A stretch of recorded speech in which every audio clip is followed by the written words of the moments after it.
We're just waiting for one additional councillor. Oh, perfect.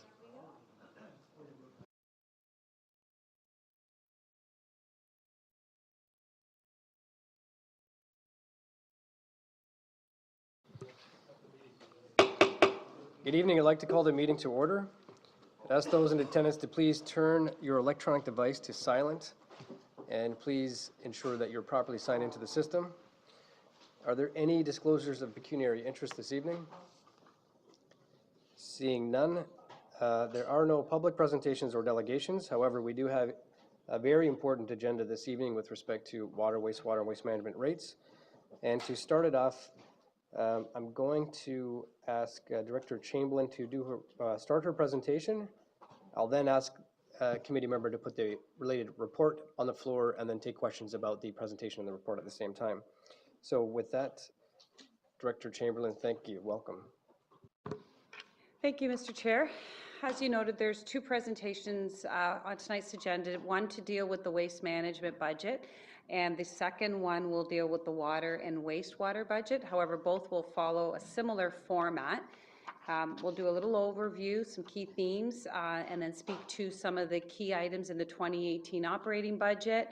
We'll speak to the requisitions for each of those appropriate areas of operation, a brief overview on what we're projecting for the 2019 and 2020 multi-year, and wrapping up with some discussion on the risks and opportunities and what the next steps are with respect to the approval of the budgets. So to begin with the waste management budget, there's actually two reports on tonight's agenda, CSD 70 and CSD 71, that relate to the waste management operations. But what's important, those two reports, the key themes that are coming out of the budget tonight, that are coming out of the waste management budget tonight, the waste management requisition is actually being proposed with a reduction of $289,000. That's just approximately 0.83% reduction in the requisition, which is below guidance. The increase is being driven, the budget is being driven by an increase in expenses of about 3.98%. However, we're seeing an offset of revenues that are increasing to the tune of about 13.8%, primarily from the sale of recyclables. However, as we move through the presentation, we'll speak to some of the volatility around those recyclable prices. And the third important theme here is that we've accommodated within this budget a very proactive strategy for funding of the landfill liability reserve. So we have the second report, CSD 70, deals specifically with that reserve strategy, but it's been accommodated within the existing budget. And I just thought I would note that this week Standard & Poor's reaffirmed our credit rating of AA stable, and in that report they identified a mitigation strategy through the use of reserves for contingent liabilities as an important aspect of our credit profile, and they specifically noted the landfill liability reserve in there. So to move on, our total gross expenditures for the waste management budget are $54 million, and these are primarily related to waste collection and disposal to the tune of about $20 million, $20.5 million, and following close behind are the recycling operations, both the recycling collection and processing, and then follow the organics processing and collection, with the remainder of the budget dedicated to program administration. These programs are funded in part with other revenues to the tune of about 19 million, being the two pieces of the donut that I highlighted, and that represents about 36% of the overall cost of the program, with the balance of 34 million coming from the requisition to the local area municipalities. And I just want to point out that of that 19 million, approximately 15 million of those revenues relate to the recycling operations. However, those operating costs, as noted in the other donut, are actually about 20 million. So overall, those operations still rely on the requisition for funding. And I point that out because Council's heard a lot of discussion around the regulations that are potentially reshaping the service delivery for the recycling operations, but this budget doesn't actually reflect any of those changes. We'll be reflecting those in future years as more information becomes known. Some of the items that are driving the budget are commodity price projections, which affect about 11 million of our total revenues, contract prices, which affect about 77% of our operating expenses. Obviously, the regulatory requirements and compliance with those regulations. Cost of the administrative support programs are included in the budget.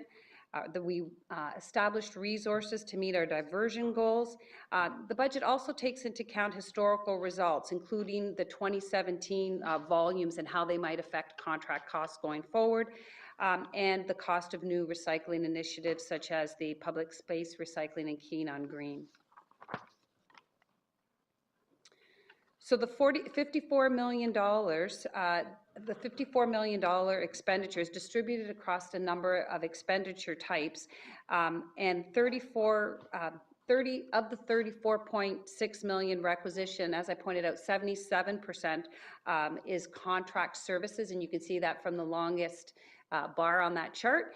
And staffing costs represent only about 6.5% of the overall operating costs, and those reflect no changes in the staff complement that's being requested for the current year. So it's the staff complement is remaining at the staff complement for 2017. The specific items that are driving the budget requisition, or the key items, are the contract escalations, which are based on forecast inflation and fuel prices and the cost of the recycling operations. These are offset with additional revenues from the successful extension of the Haldeman recycling contract. It was set to expire in 2017, but it's now been extended to, with options to 2021. We have projected some increase in our commodity prices, which includes the net revenue from the Waterloo contract, which is set to expire in March of 2018, but negotiations are underway, and we expect a successful continuation of that project, of that contract. And as well, tipping fees, we're projecting some increase, not from the increase in rates, but rather from an increase in volumes at the landfill sites. So those account and attribute for the overall reduction of $289,000 to the overall net requisition. Just a little bit more context on the volatility of the commodity prices. This chart highlights three of the commodities that make up a significant portion of our revenue stream. It's the cardboard and the newsprint. And as you can see, 2017 was definitely an outlier, and that contributed to some significant surpluses that were generated in 2017. However, we're not using that outlier for purposes of projecting our 2017. We've been more conservative, factoring in that that was an outlier, as well as some restrictions in the Chinese market, so we don't expect those revenues to continue into 2018. On the matter of the reserve strategy, as I pointed out, the budget includes about $4.1 million, and the strategy is the subject of that second report on tonight's agenda. The strategy repurposes the existing transfer, which was previously allocated entirely to capital, and it allocates it across the categories of the stabilization reserve, the landfill liability reserve, and the capital reserve. And it does so without putting any pressure on the operating budget, and it considers the $80 million liability that we had reported for landfill post-closure care in 2016. And we updated that liability as a result, or after a lot of consultation with our auditors around the lifespan, the contaminating lifespan of those landfill sites. We will also be updating that liability for 2017 based on the extended lifespan of the Humberstone. So we do expect that that extension will reduce our landfill liability from $80 million to about $64 million. So that was taken into consideration in this reserve strategy. So it very carefully took into consideration our long-term capital needs, that $64 million liability, as well as the stabilization reserve, which will be a vehicle to allow us to mitigate any operating risks associated with some of the unknowns on the regulation. And you can see, based on that strategy, we'll start to see a steady increase in our landfill liability reserve over time. So that now, turning our attention to the requisition that falls out to the local area municipalities, the requisition methodology has been in place since 2011, and it reflects the consultation that took place at that time with the local area municipalities. It distributes the cost based on the proportionate share of residential units in each municipality, and the 2018 requisition leverages the 2016 households, as we're 1 year in arrears. But enhanced services that are requested specifically by the municipalities are charged directly to that requesting municipality. So the total reduction in the requisition of $289,000 impacts the municipalities differently due to the varying household growth of each municipality, as demonstrated on this slide.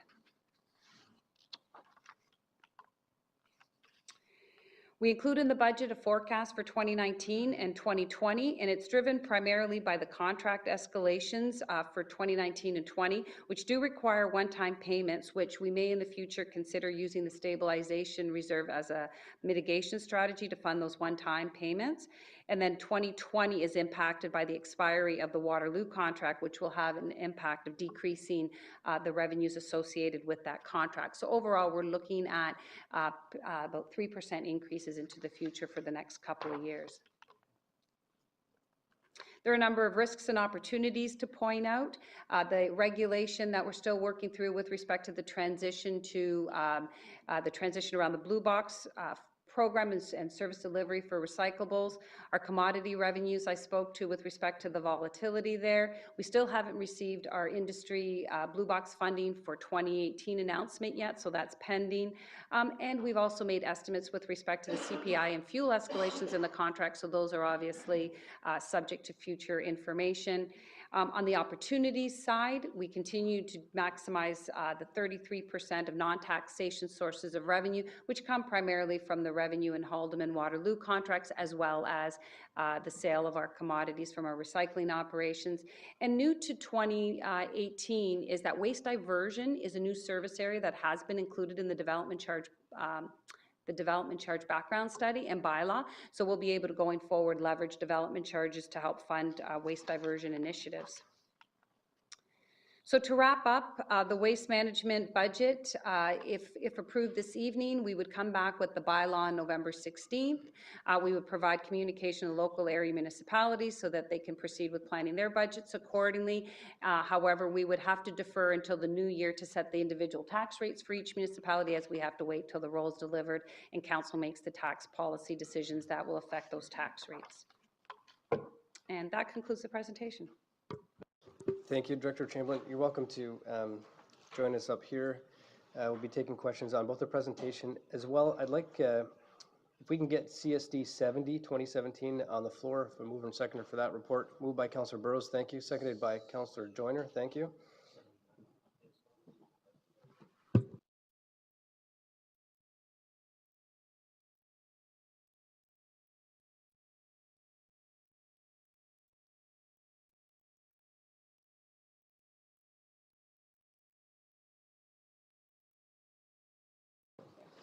Sorry, committee members. So there's a request to actually, if possible, move both CSD 70 and 71 at the same time. That's fine. Thank you, Councillor Burrows and Councillor Joyner. Thank you. So we'll take questions on both reports as well as the presentation. And just in advance of going to the first speaker, I do want to take the opportunity to thank staff for all their efforts.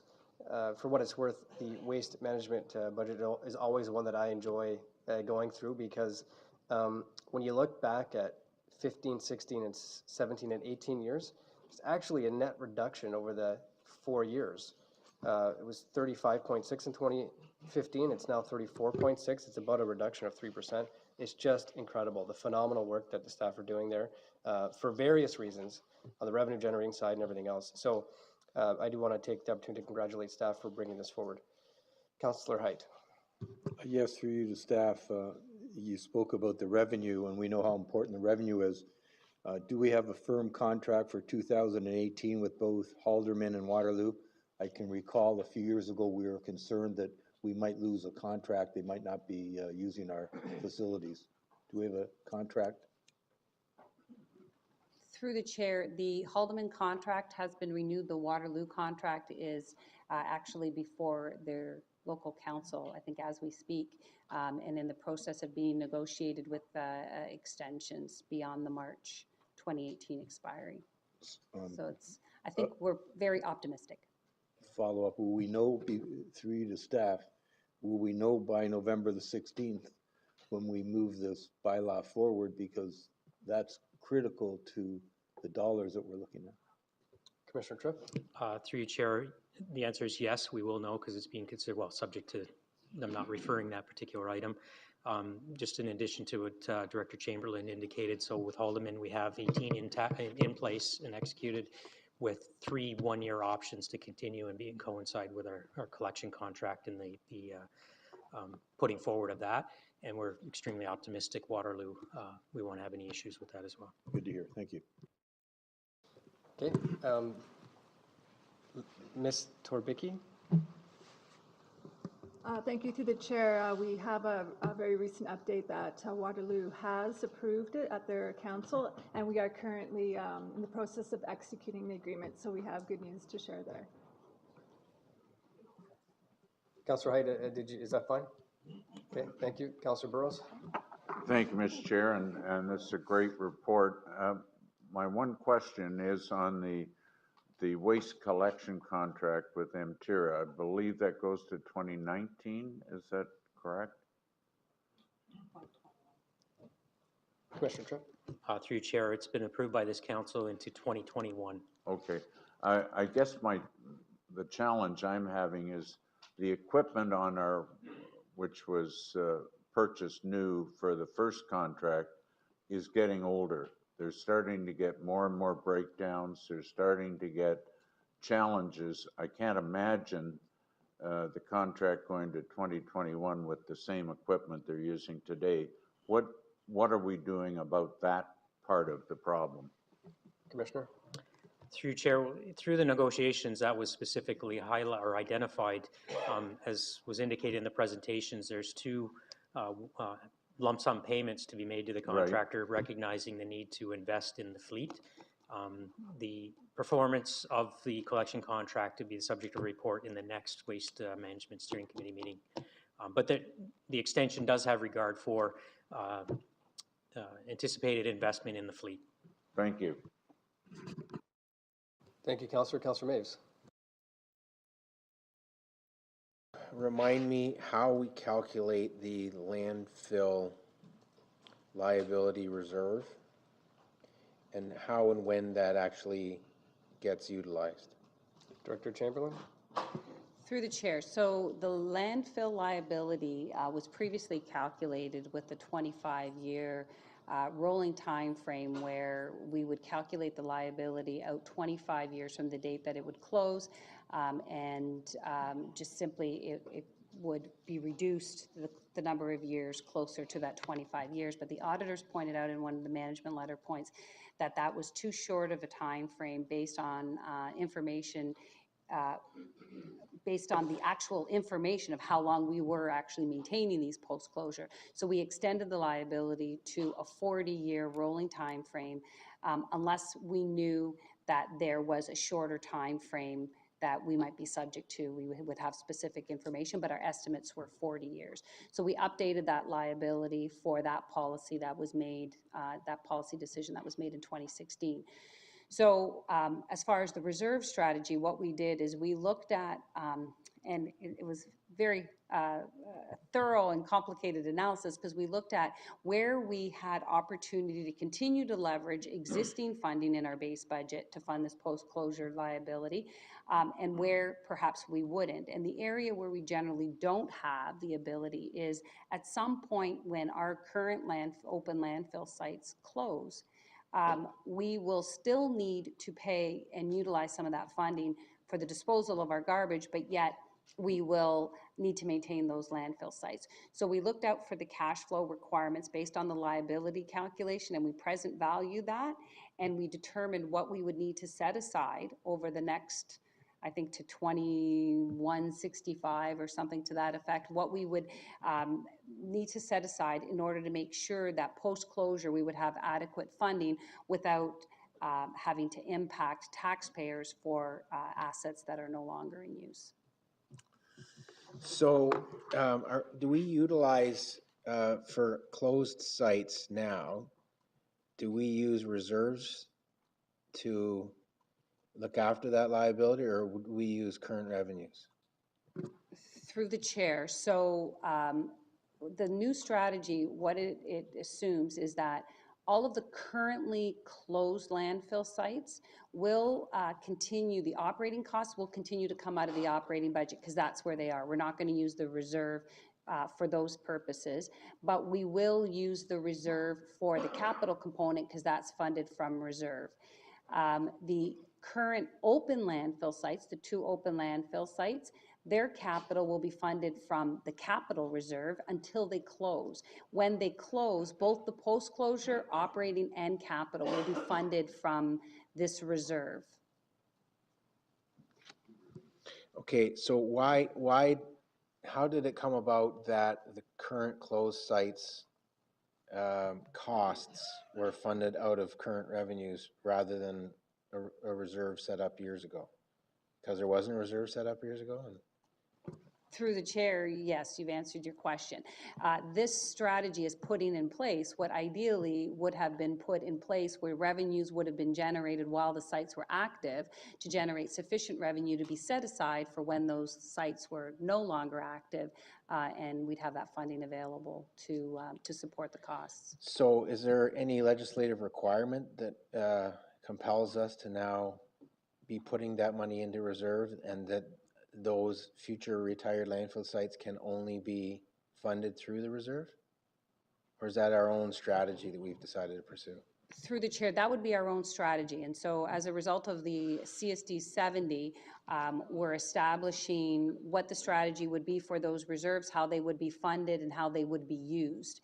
And though there's no regulation, however, we know that in terms of long-term sustainability and financial stability, it's best practice to look at funding those contingent liabilities, and the Standard & Poor's report identified that our two key contingent liabilities are employee future benefits and our post-closure care for liabilities, or for employee benefits, and the two are funded to the tune of, and they've blended it because we only have the one reserve for the employee future benefits, to the tune of about 30%. But they identify it as a best practice to be able to mitigate those contingent liabilities as part of our financial strategies. So how do the future landfill sites that we're putting reserve for, how does their closure timeline line up with the timeline for the currently closed sites and us no longer having to put operational dollars into them? So landfill sites that we are currently operating and we're establishing the reserve for, how does their timeline of when their closure and then we're going to start to fund them out of reserve line up with current closed sites that we're funding out of operational? Are they going to overlap by a substantial amount? Are they going to coincide so that two will no longer be a liability for us when two become a liability? How does that line up? Through the chair, there are a lot of moving parts. Certainly, I think that there are some there are some that will continue to be maintained even through after the two Niagara Road 12 and Humberstone are closed. So a lot of moving parts. Like, I don't have the dates right in front of me. They're in the report here. So we have Niagara Road 12, which has the longest lifespan, going to 2065 to the end of contamination. So we're talking a long way out in terms of the two open landfill sites. So Niagara Road 12 has the longer lifespan than contaminating lifespan than Humberstone. And during that period, there are still active monitoring and maintenance going on with the closed landfill sites.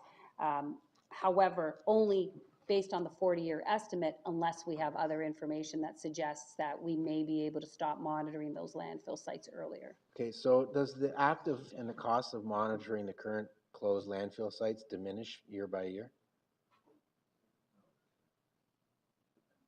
Through the chair, the landfill liability calculation that was put together by the consultants who actually built the model laid out all of the costs associated with the landfill site. I don't know if, do you know the answer, Heather?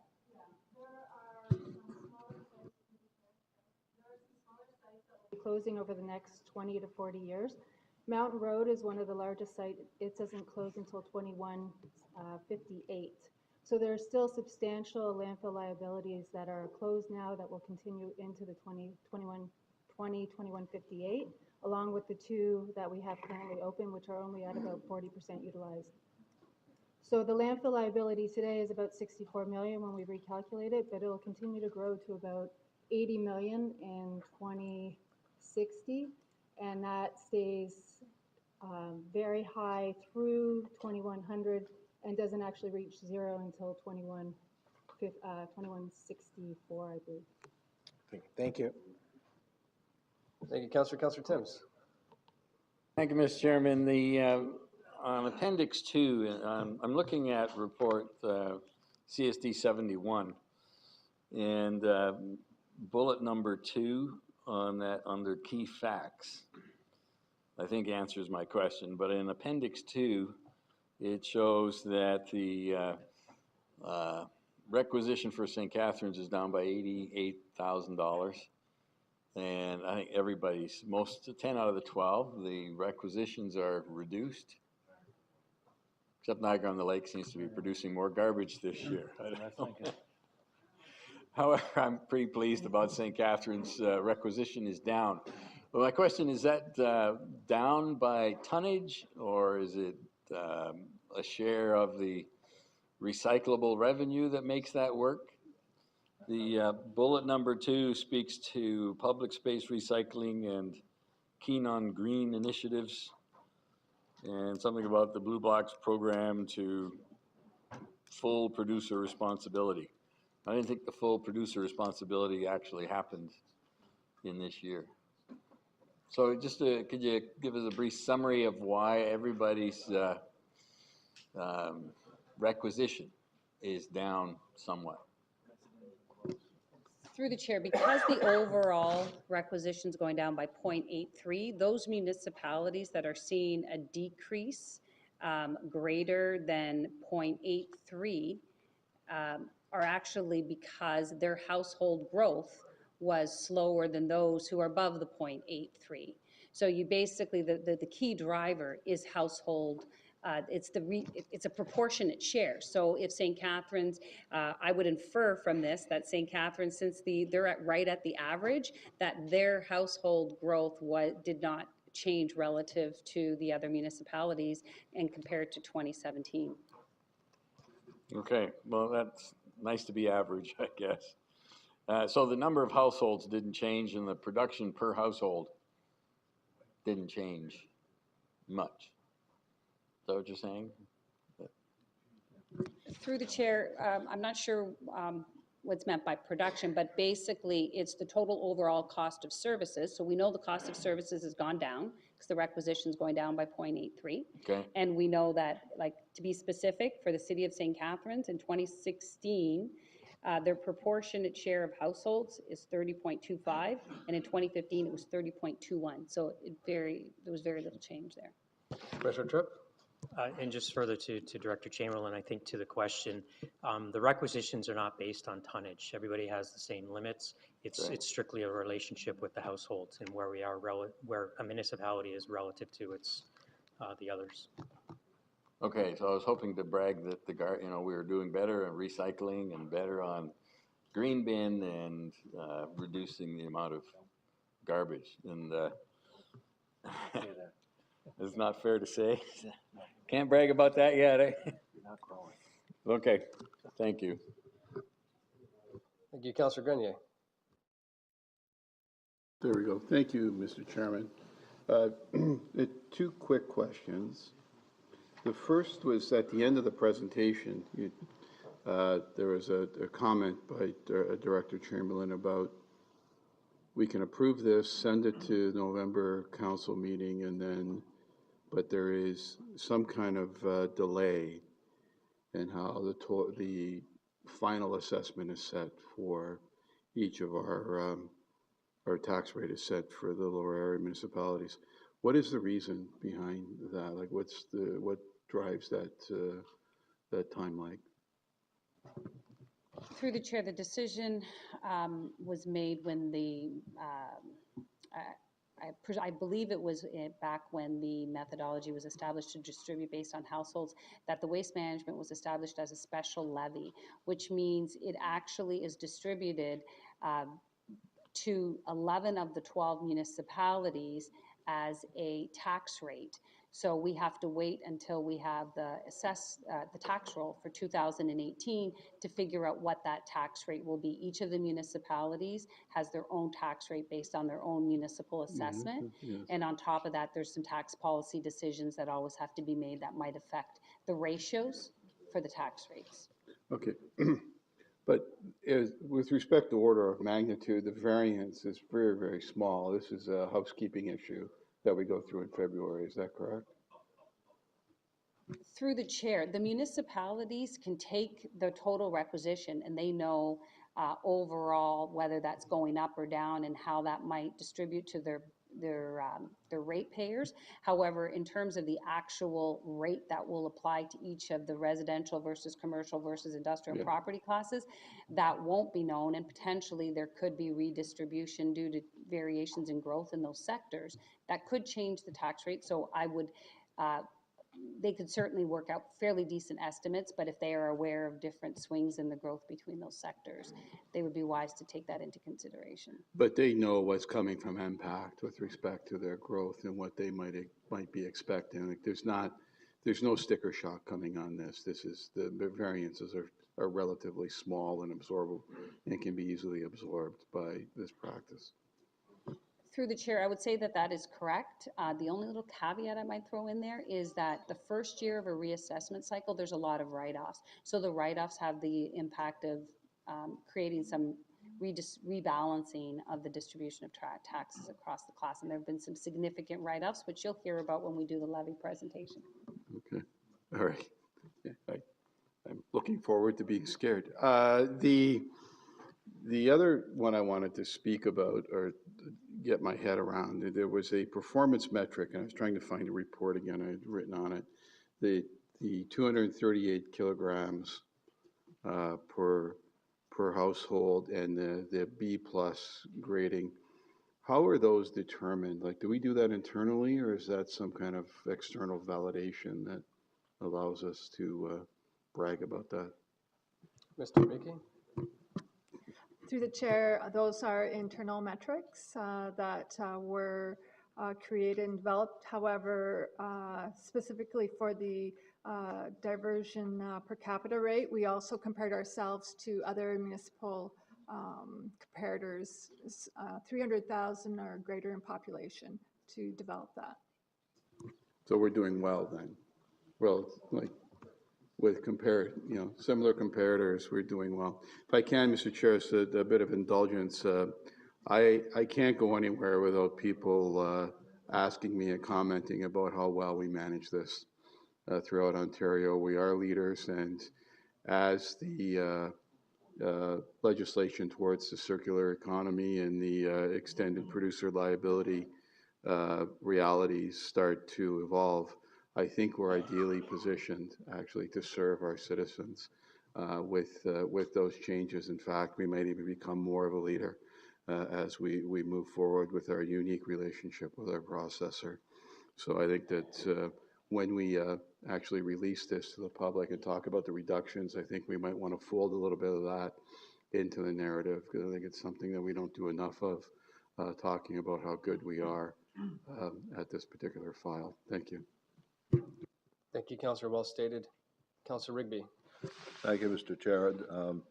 Within our community, we've had 4 landfill sites that have been closed, and all that have been closed have become useful.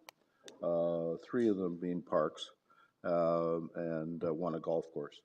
And when we're doing these calculations in the reserves, do we look at what the future might hold for those closed facilities when we're establishing a value?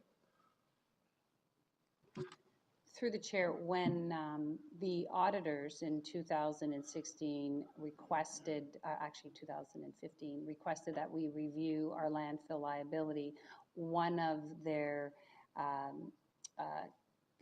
considerations that they requested of us to look at what other alternative uses may be available for the landfill sites that could mitigate the landfill liability.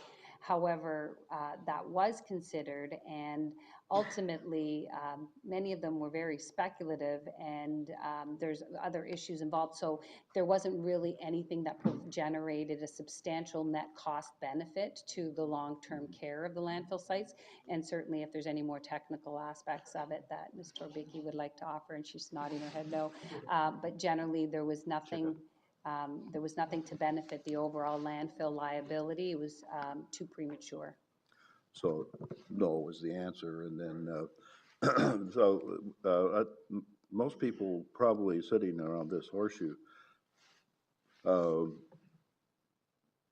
probably don't know that the Glen Ridge landfill site was a winner of a world-class work that was done to reestablish it as a park, and became well-known across the world because of that work that was done.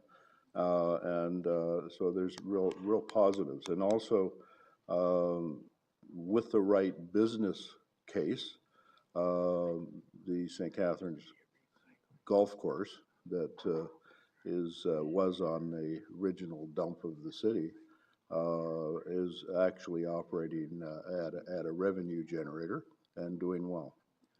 So there are possibilities, and I think what we need to make sure is that we have the right reserves. I get nervous when we start taking reserves too soon, but certainly I think what staff have recommended here is admirable, and I think we will be clearing well through this budget process. Thank you, Councillor. Commissioner Tripp? Thank you, Chair, and just to add further, reiterate, I guess, Director Chamberlain, in terms of revenue generation and mitigation of our liability, it is highly speculative. In terms of closure plans, which are unique to each of our sites, that is developed as the site is still active, and then we work towards a solution that is funded through the current revenue. I just note that the most recent, I believe 3 of them, examples of closure plans and conversions were all passive sites as opposed to revenue, but I am familiar with the one in St. Catharines as well. Yeah, I'm sorry, Mr. Chair. One last question. Tipping fees that are used from commercial deposits that are made in our sites, are they put to the reserves, or are they just go into general revenue? Through the chair, the tipping fees would be part of the overall revenues that would mitigate the requisition and obviously fund in part our transfer to reserves. Yeah. They're not specifically segregated. But there's no formula to it that we put 2% of it to. No, we did factor in that as the tipping fees were calculated in years gone by, some of that tipping fee revenue did anticipate post-closure care. So we should have, in theory, been establishing some of that money to be set aside in a separate reserve. Yeah. But in isolation, it had much less impact until we had the bigger picture and a more longer-term strategy. Thank you. Fine, thank you, Councillor. Councillor D'Angelo. Thank you, Mr. Chair, and thanks, staff, for the great presentation here. Very helpful. I do have a couple questions on page 12, just regarding the municipal requisitions. I'm just wondering if, because I know it talked the page before that it was in 2011 with the new methodology, or the methodology of per unit. Would we be able to get calculations that show how many units are being applied? I'll use Thorold as an example. For the 1.4 million, how many units is that being applied to? And maybe we could get that for all the municipalities. And my question to that is, this is the way I understand it. I just want to get clarity on it. So then Thorold, using Thorold as an example, your requisition $1.4 million from the city of Thorold, they don't use a unit base, they use an assessment base. So then they take that 1.4 and I guess turn it into a tax ratio and then apply it to each of the homes in terms, can they actually, my question then would be, can they actually increase the tax ratio so they could make money from this? Are they eligible to do that? So say their assessment ratio number is $1.8 million. Is that a way that they can they do that? Is that something they're allowed to do as a local municipality, or can they only requisition what the region is being asked to be requisitioned for? Through the chair, just for clarification, it's not the municipality that sets the requisition and the rate, it is the region. It's a special levy of the region. So the region creates the tax rate. Actually, this council approves the tax rates for the waste management levy for those municipalities. And those tax rates have to use the same ratios that we use for all of our other tax rates. So they cannot. The answer is no.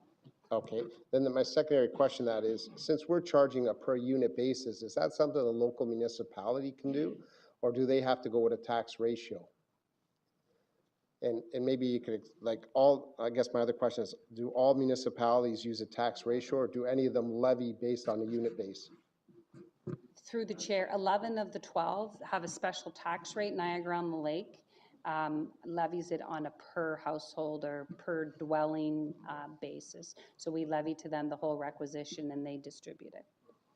Okay, so then my secondary question is, so that's the way you describe Niagara on the Lake then, so it'd be the local municipality that would make that change if they wanted to levy it per unit or per assessment?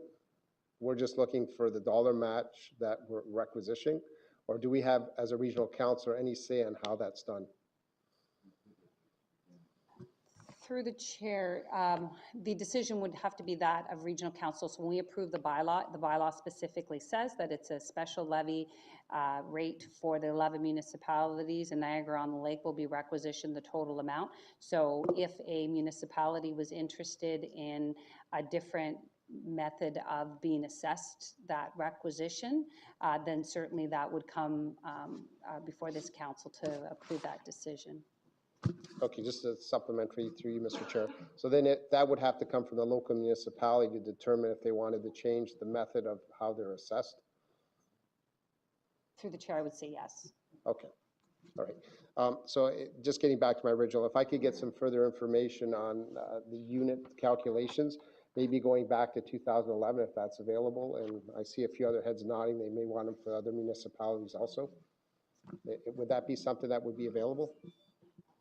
Through the chair, just for clarification, when you say the per unit calculations, you want the individual per unit amount and the number of units, because if there was enhanced services, those units would, we'll find a way to simplify, because there's certainly different units that apply for the distribution of the enhanced services. So we'll give you the base units and we can give you the base unit price for the last number of years to 2011. Okay, that'd be awesome. Thank you, Mr. Chair. Great, thank you, Councillor. Councillor Augustine.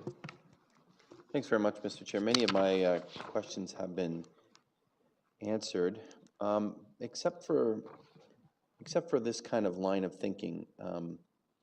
So we are going to be looking at water, wastewater, and in each of those areas, we have how much we think is going to be used, et cetera, for each of those commodities. I didn't necessarily see that here. So do we know from, I guess, from waste management staff, how much we think is going to go to the landfill, how much we think is going to be recycled, how much is going to be into organics? That must be part of the budgeting process. Through the chair, the answer is yes. We do our best at projecting, and commodities are the toughest one these days in terms of volatility, as well as volumes that will be landfilled. Keeping in mind at the beginning of the presentation that the lion's share of this budget is a contracted service, which is well known in terms of the terms of that contract. Thank you. A few contracts. And so that includes the organics and the recycling. So it's the collection. I guess the question I'm trying to get to, Mr. Chair, is we do have that target of trying to get to 65% diversion by 2020. So this is that's like, you know, around the corner. Last figures I saw is, and so I hope staff can correct, we were at about just over 50%, 52%, says the chair of the Waste Management Strategy Steering Committee. Anyway, something like that. So can we just get some clarity on that? So we have essentially 2 years to make that target up? Through Chair, we are, I believe, at 52. The target we have in place by council is 56. 56. The interim target. Sorry. And I can't remember the year it's associated with. I might look to Mr. Bickey. But I wanted to just mention that, and this was in the workshop itself, there are so many moving pieces right now in terms of how we would actually measure diversion.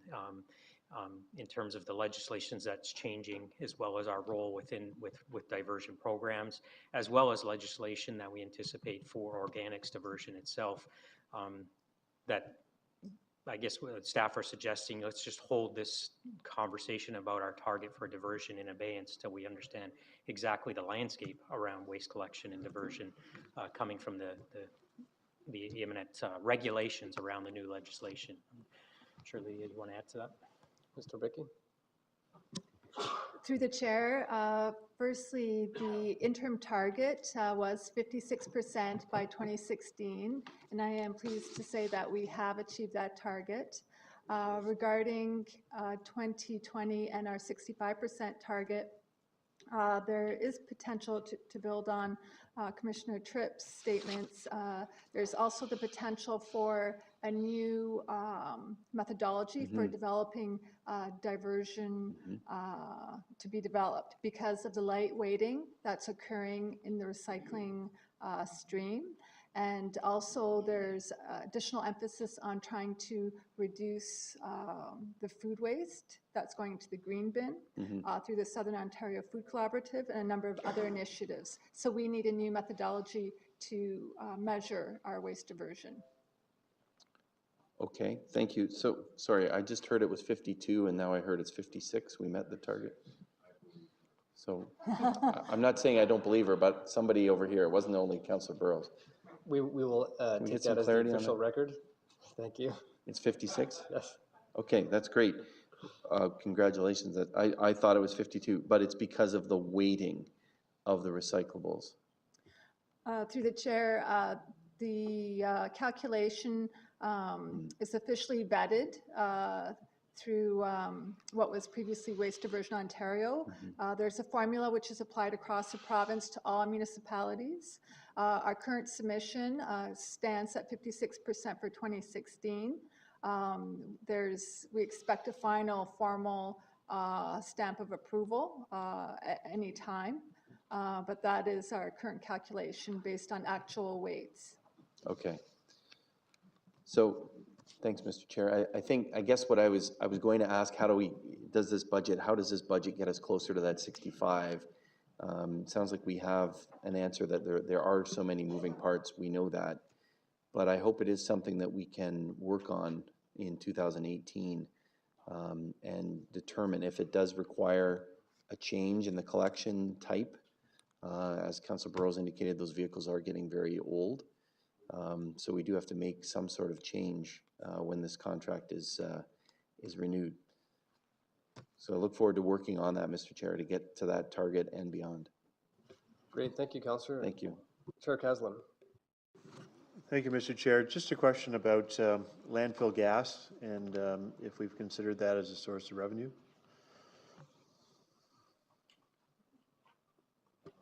Through the chair, staff have been working with consultants specifically at Humberstone Landfill to determine the cost benefit of capturing and utilizing the methane gas.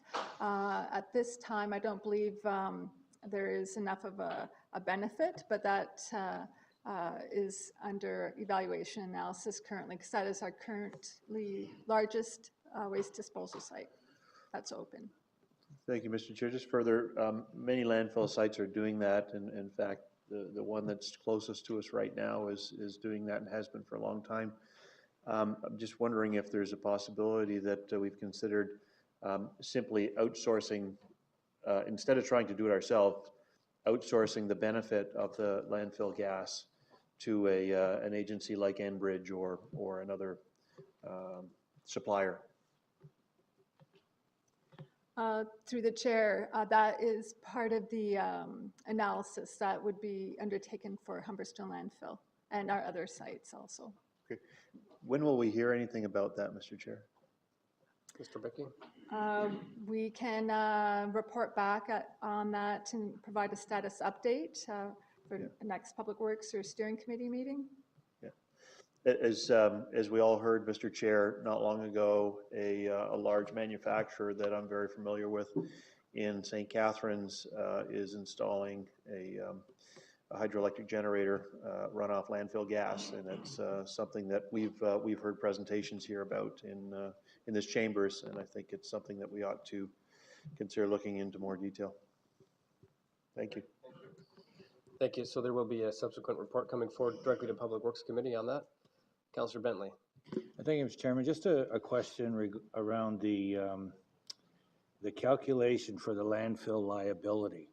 And I'm wondering whether with the new technology for leachate collection and things like that, for the diversion of metals and different things that used to go into these closed landfill sites, probably that were not retrofitted with a leachate system at one time or another, are the two that are existing now. I know the closure date for the Regional Road 12 landfill is like 2060 or 2065, but the liability goes out almost 100 years. And I'm wondering, one, why? Has the calculation been changed to look at the new technologies? And certainly any of the new cells that are being opened, there's 4 main cells, I think, of that one, and I don't believe they're all open. But to the chair's point about capturing gas, if it wasn't already fitted with the equipment to capture the gas, the length of time that it has been closed will diminish the amount of gas that's in there. And it's around 10 to 15 years when the effectiveness of that sort of depletes itself. So I'm just wondering whether our liability was just a straight line calculation based on the large number of landfills that we used to have. I know the one that Councillor Rigby's talking about, it's still venting because the vent pipes are still in the golf course. I know that. I've played it before. But a lot of the other ones are just closed, and there's materials in those that should never have been put in and wouldn't be put in today. And I'm wondering whether that has affected our calculation on long-term liability on at least the last 2 remaining. Thank you. Thank you, Director Chamberlain. Through the chair, I believe I can answer part of the question. With respect to how we calculated the landfill liability, a consultant was engaged and they looked at every specific site and they looked at the circumstances at those sites, and they were specific in what was in place or not in place and what was required and not required at each site. So I can assure you that the costs were not flat-lined or straight-lined across all those sites. They were specific in terms of the needs of the individual sites. As for what actually exists at those sites, that's certainly not something that I could answer. So if you wanted more detail on that, I'd deflect to. Go ahead. Through the chair, to build on those comments, Niagara Road 12 and Humberstone are 2 currently open sites, do have leachate collection systems, and that would be reflected in the forecasted costs of the site. And that would be forecasted as a lesser liability or shorter time frame?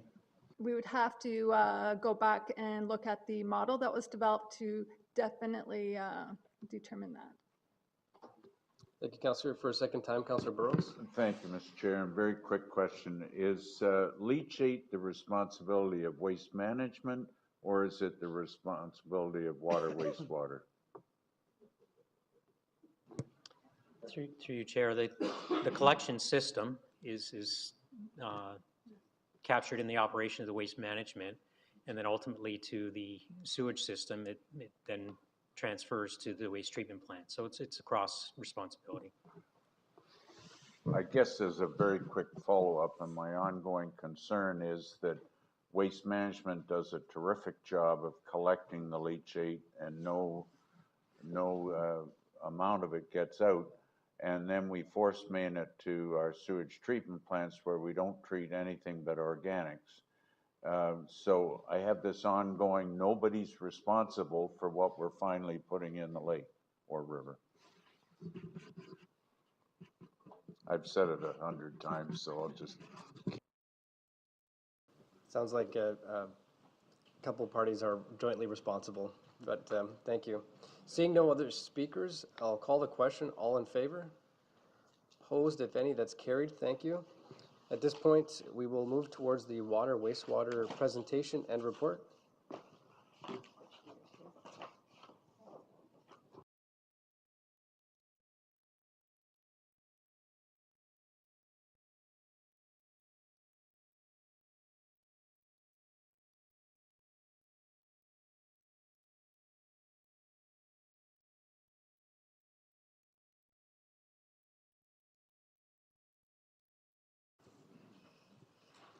Director Chamberlain, thank you.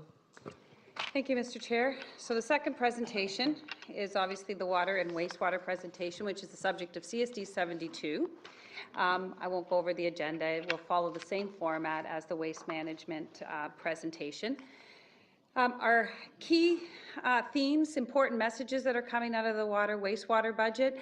We have a combined water wastewater budget that's being recommended that is within guidance at exactly the 2% that's set by council. The budget does include $1.7 million in debt charges, which is being offset by equivalent decrease in the transfer to reserves. This strategy has allowed us to include $28.5 million worth of debt financed capital projects in the capital budget that was presented for 2018.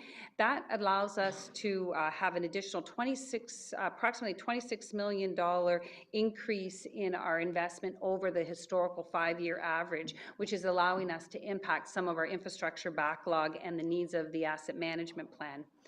And since we know that we have a significant pressure around our capital as identified in the asset management plan, we are noting again in this presentation that there are some alternatives, however, albeit in excess of guidance, that were presented with the capital budget that provide opportunities to enhance the funding for infrastructure. The gross budget of $116.7 million is being recommended. In a big part of that budget, 44% of it is invested in the treatment and transmission area of our operations, with a close second of our operations dedicated approximately 40% to capital financing, and that would be in the form of both debt servicing costs as well as transferred to reserve. And the majority of these costs are funded through the wholesale requisition to the local area municipalities. That's about 95% of the total budget of the water and wastewater operations. The budget for 2018, it first and foremost ensures legislative compliance for the protection of our water quality. It ensures there's adequate funding or estimated funding for the equipment maintenance, and it attempts to reflect some of our experience in the 2017 operations, where we've had some additional investment in maintenance of equipment.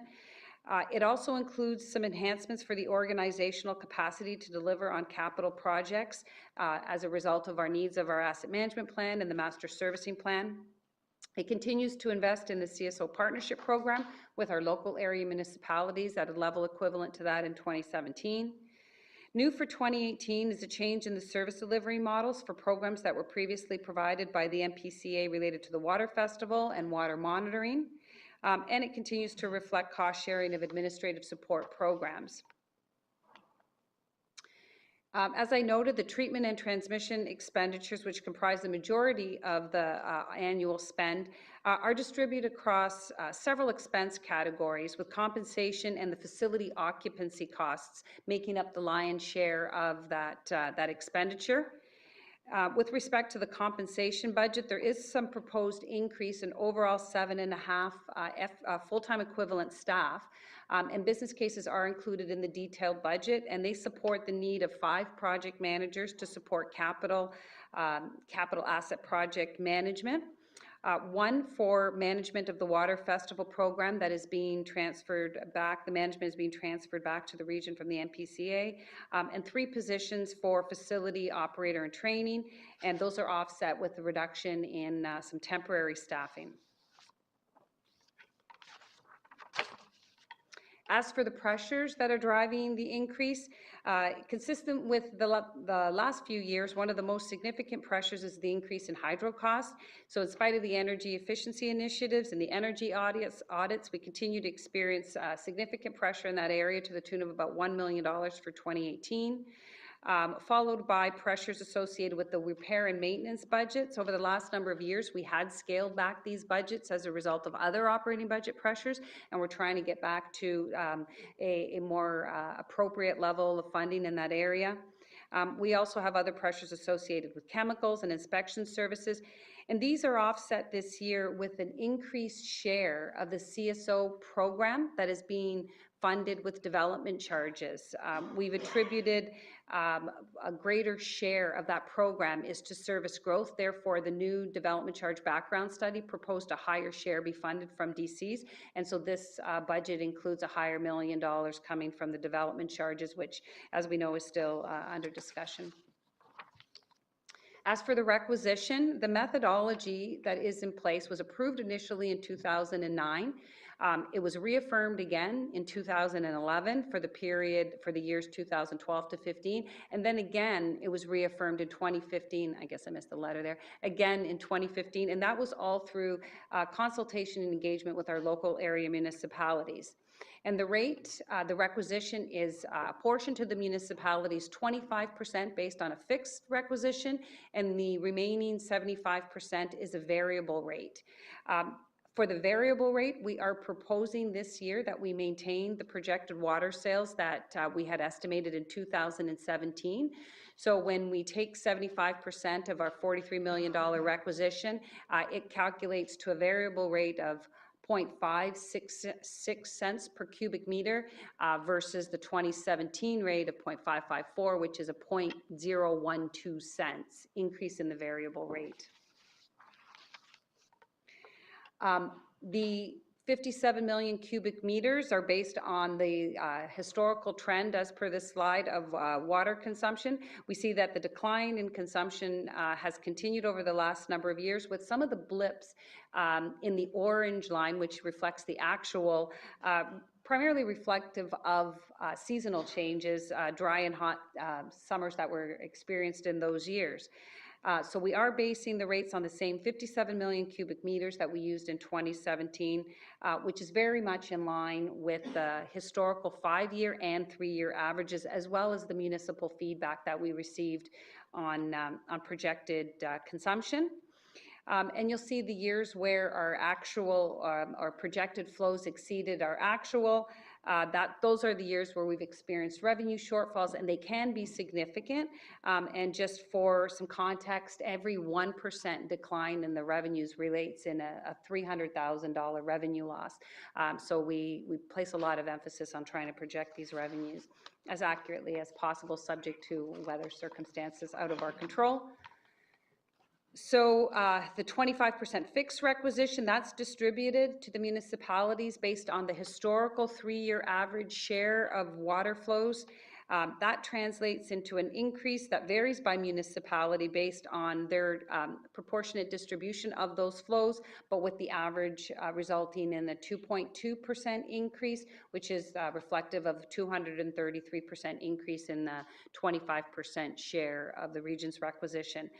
The one municipality that we see that has a decrease is Pelham, and that's because their average flows did decrease in excess of the increase in the budget. So that's why we see a decrease in that particular municipality.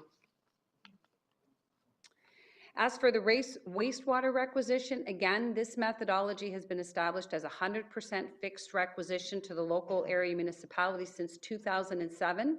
However, in 2011, there was one change where we began reconciling the estimated allocation to the actual distribution, and that methodology was established for the years 2012 to 2015, and council directed staff to review it, and again, it was reaffirmed in 2015, again through collaboration and consultation with the local area municipalities.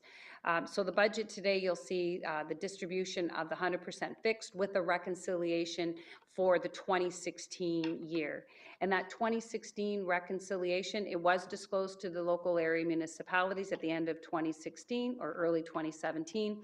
And so it nets in $1.6 million of rebates being offset with $1.6 million in payments from the other municipalities.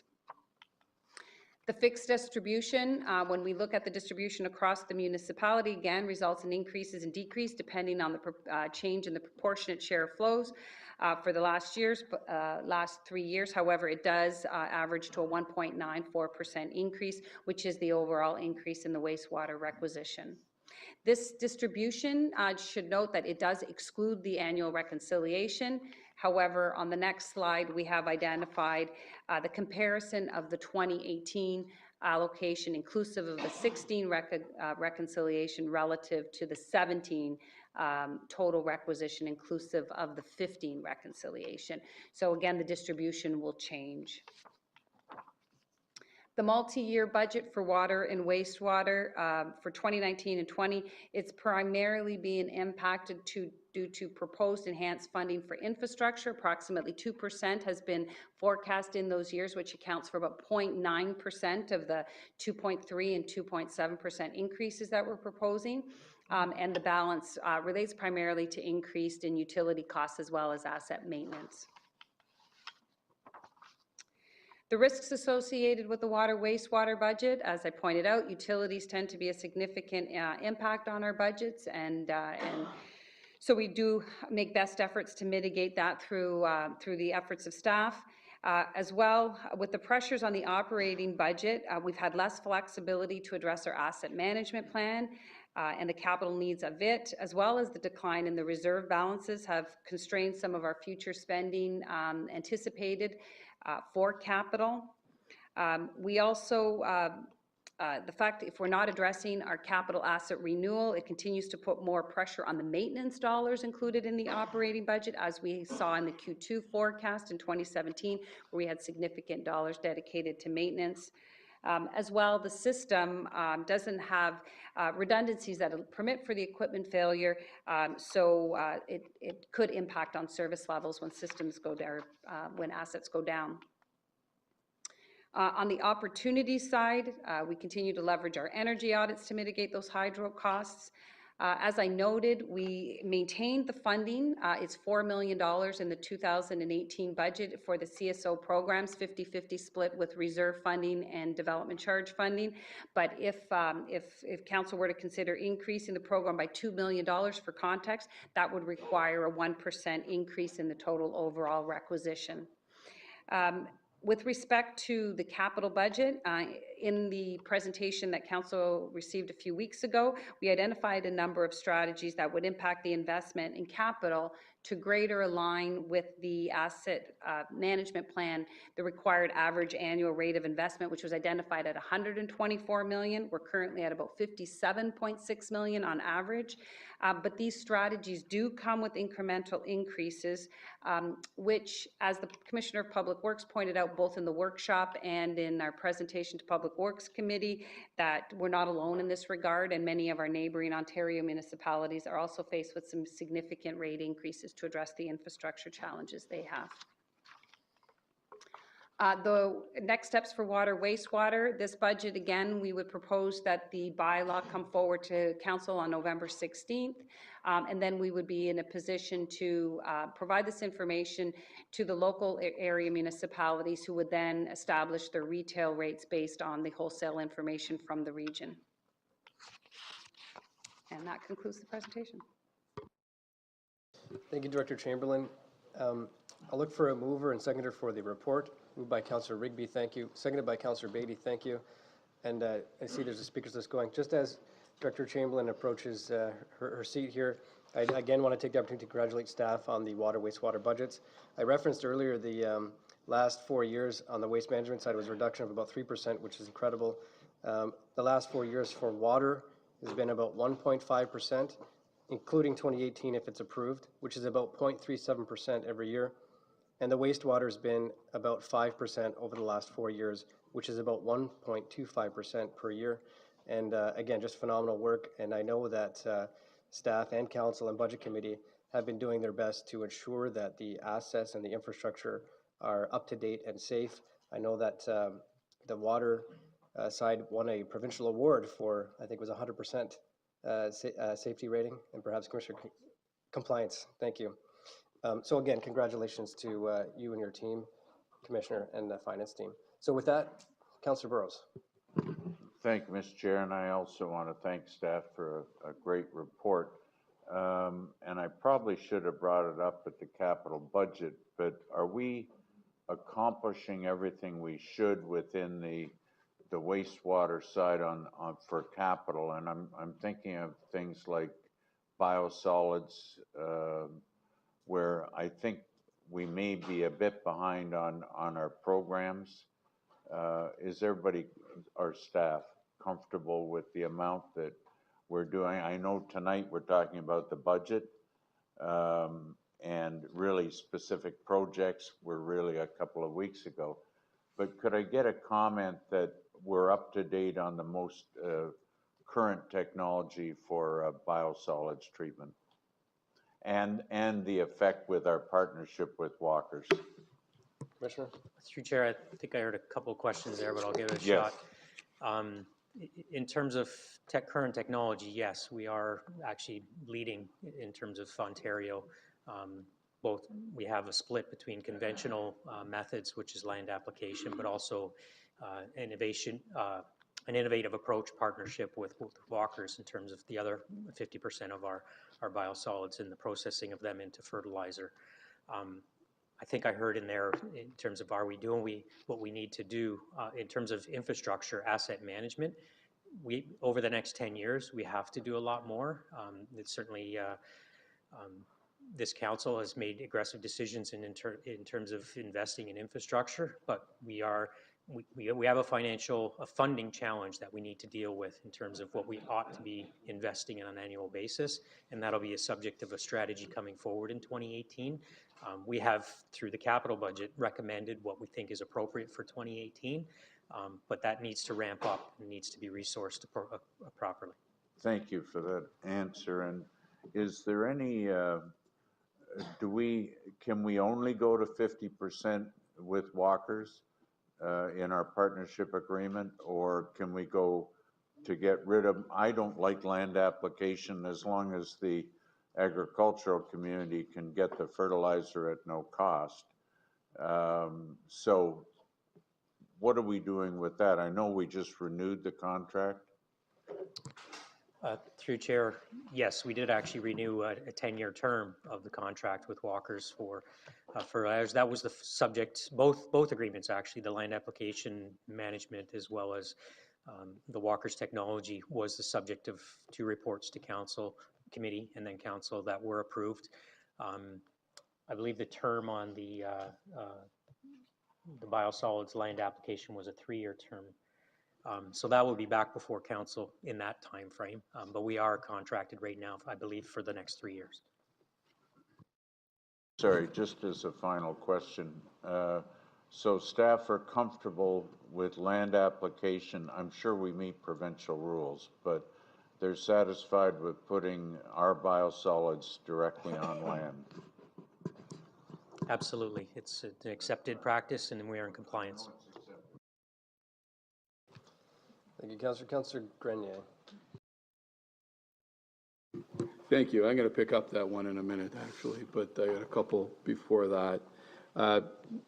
Just so I understand and get my Welland hat off for a second, the leachate credits that are applied to communities like Welland that have a landfill within their community, the leachate credits for that are a separate issue, right? It's not included in this. It's a contra off.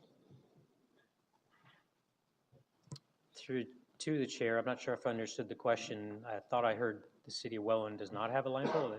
I think. Well, the city of Welland has a landfill, but they're provided leachate credits, right, from the amount of outflows from the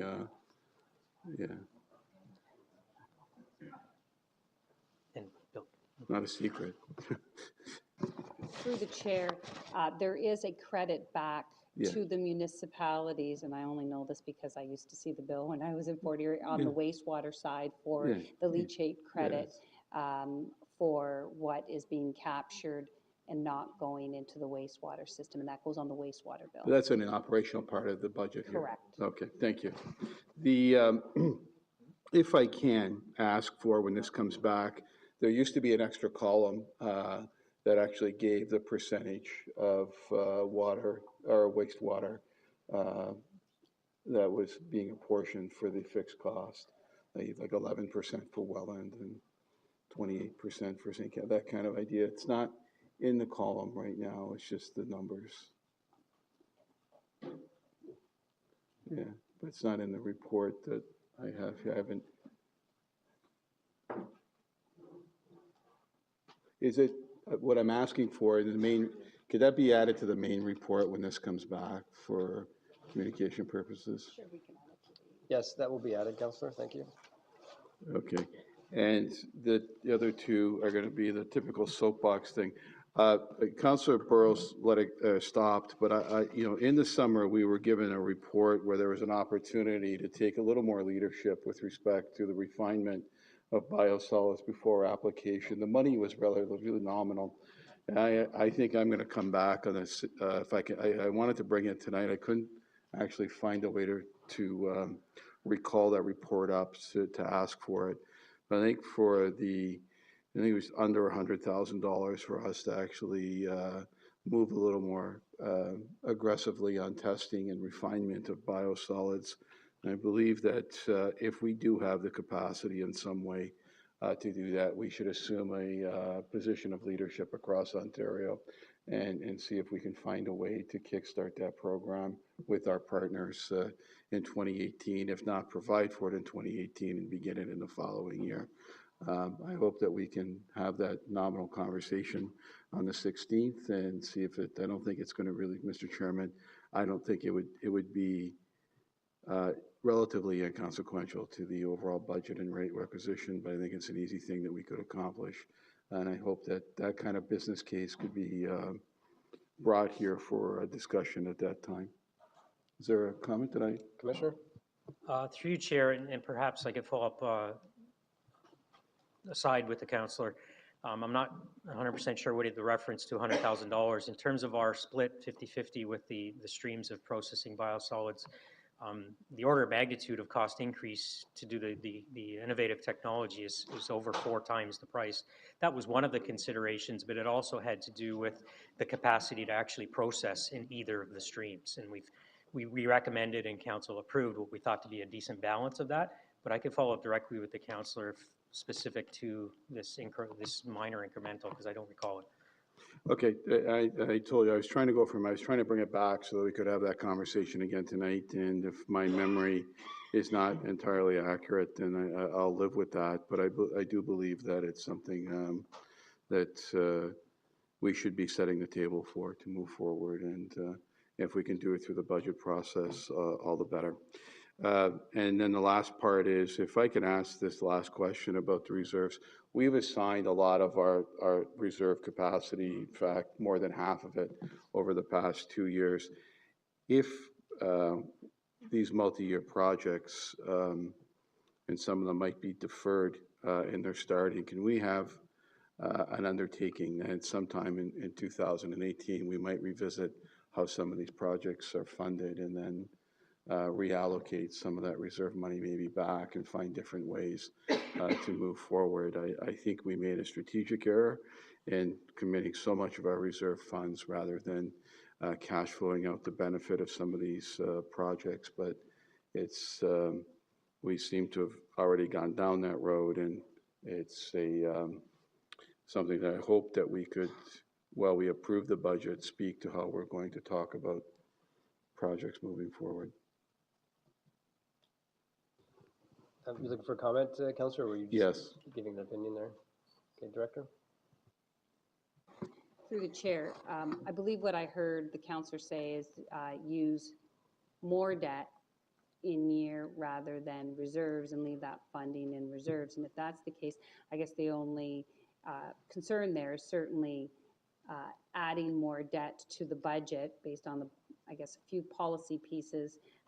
We have a budget policy that says that has to be approved, debt has to be approved during the budget process because it has an incremental impact on your operating budget. You have to service that debt. Wow. So that's not generally something that we could do in year. That would be part of a budget process. The following year, like I get it, but I understand that we did this in parallel to an asset management plan, and then the confluence of them coming together, and then I believe a restrictive debt policy and rate policy without sort of trying to make them all fit together.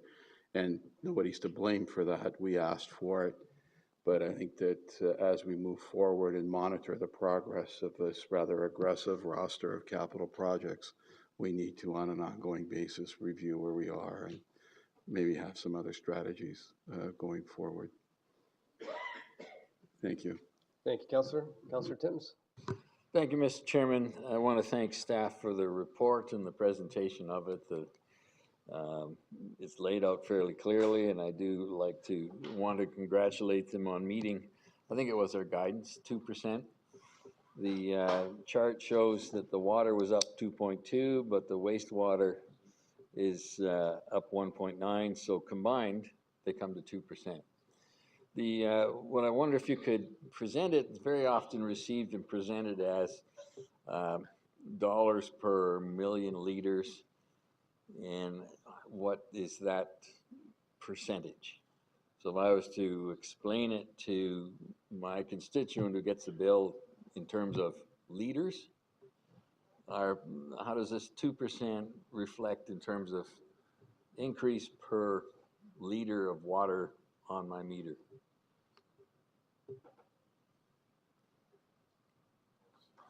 I know it ends up with the city thing really affects it, but I'll get that from the city point of view. So what is the regional increase? Through the chair, we can put some numbers together. Obviously, the variable share, there's going to be some that extrapolate across municipalities.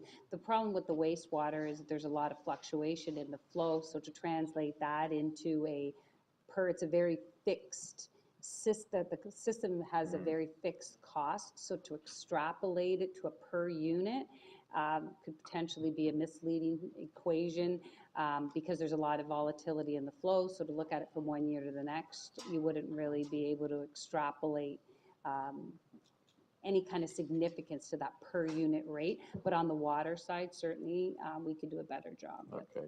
Well, something, because I know I'm going to hear it at the city council, they're going to say the region said 2%, but here's the number and it's something different. And it's because the translation between the budget is up by 2% that we asked for, but how it translates at the city level, and they're going to say, well, the region wasn't 2%, it was some other percentage. And I know I've heard it so many times, I just want to know what perhaps you can, somewhere down in the next few weeks, advise on how that might come out. Through the chair, now you've gone into the direction of the whole, the retail rate, which that's obviously going to have a very different impact than what we distribute to the local municipalities, because municipalities that have a higher fixed share versus a more variable share, you're going to see very different outcomes in terms of how this translates to the customer and their consumption. If you have a very fixed proportion, consumption's not going to really change your bill very much. So it's going to be really hard to translate it into what a customer will see. Just adding to that, Chair, but we can do it on the wholesale side. I think I understand the question and the desired outcome from the councillor. In each of the 11 municipalities, there will be a different number than 2% because of the relative position to their peers. And we can crunch those numbers on the water side only for the wholesale, as long as it's clear that's what that is. Okay, well, as much as you can, because, you know, we're not at the city table and we don't get a chance to even speak to it at St. Catharines City Council anyway. So I'll see a number and I'll hear a response to it. And I'd like to know what the number, what we should anticipate or be able to verify, or, you know, so they come together. My second question through you, Mr. Chairman, is in one slide you mentioned the utilities as the main driver of the budget. Would you be able to put together the utilities increase over the last 5 years in terms of, because I'm assuming it's mostly hydro. I don't think we use natural gas for anything in this. So 5-year history would be helpful. Through the chair, we can bring that back. So would it show up when it comes to operating budget time, or when would it come back? Through the chair, we can endeavor to have that come back. Today is Thursday, so I doubt we get it ready for tomorrow's email, but perhaps next week we can get it out in advance of the bylaw. Okay. So it'd be like a memo would be fine, and it would come in our Friday correspondence list, probably. Yes. Not Counselor. tomorrow's correspondence list, I get that. Correct. And then the final question is just, maybe it's not relevant here, but where does our solar panel fit projects fit into this budget? They're kind of on various buildings that we've put around the region. What budget do they go into?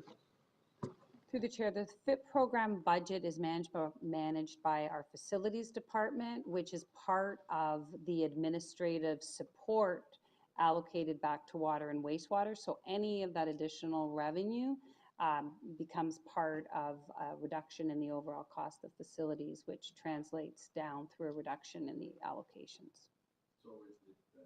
So those numbers would show up in the operating budget of the facilities management people. That's correct. All right, thank you very much. Thank you, Councilor. Councilor Nunziata. Thank you, Mr. Chair. Through you to staff, thank you for respecting the 2% guidance. Very responsible budget coming forward with respect to water and wastewater. My questions concern, I don't even know what slide it is, but I'm looking at the 2018 water and wastewater budget, net budget change, 2.2 million, specifically the increasing hydro costs. So just a few questions, and I want to flush that out just a little bit because that represents the biggest increase with respect to the budget change. So when we talk about the pressures, 1.04 million, in spite of energy efficiency initiatives and energy audits, what was the total cost that we invested into the energy efficient initiatives and the energy audit? Dr. Janis. Through the chair, we have an operation line item that's 600,000 annually. 600,000 annually was invested into energy efficiency? Yes. And do you know offhand what value of savings that investment secured? Through the chair, offhand, I don't, but we can calculate that by, it's really not savings, it's you're offsetting increases, right? So we do have that number though. And I'd like to break that out just a little bit. Obviously, if we are still incurring a change of over $1 million in our utility costs, I'd like to know if those investments that we're making, the $600,000 per year, what kind of offset are we getting with that? So that's my first, so maybe you can break that out. And just to piggyback on Councillor Tim's questions, could we get the last decade, please, going back to 2017, historically, the cost of utilities and the increase associated with those? Yes, we'll get that, Councillor. Okay, so without being speculative, and I appreciate the 2% guidance, removing the increase in hydro costs of the 1%, does that suggest then that we technically could have come in at 1%, or would that 1% with respect to the increased hydro costs simply been allocated to increasing infrastructure repairs and maintenance, chemicals, inspection services, and compensation and other pressures? Through the chair, based on the alternatives that we identified for infrastructure, infrastructure deficit, we certainly would have recommended that a higher level investment in infrastructure with that savings. Okay, all right, I appreciate that. So as far as risks and challenges going forward, have we forecasted the cost of the utilities and the year-over-year increase associated with operations of our facilities? Through the chair, we're continuing to project in the multi-year that there is a substantial increase associated with the utilities based on our historical experience. So until we get further out there and we have different information, we would base those increases on some of the historical pressures that we've seen. So, you know, a substantial portion of that 2.3 and 2.7 is attributed to utilities. I don't have the exact numbers offhand. Okay, so just so I'm clear then, there's the law of diminishing returns. So right now we're investing $600,000 per year on energy efficient initiatives and energy audits. Is it safe to say it doesn't matter if you increase that amount, the savings is going to be fixed? I mean, you can only implement certain initiatives for so long and get that return on savings. So for example, increasing it to 800,000 isn't going to result in savings of utility costs year over year. Through the chair, it actually is, because what we save this year, we're going to save the same amount next year and the following year, because you're mitigating that.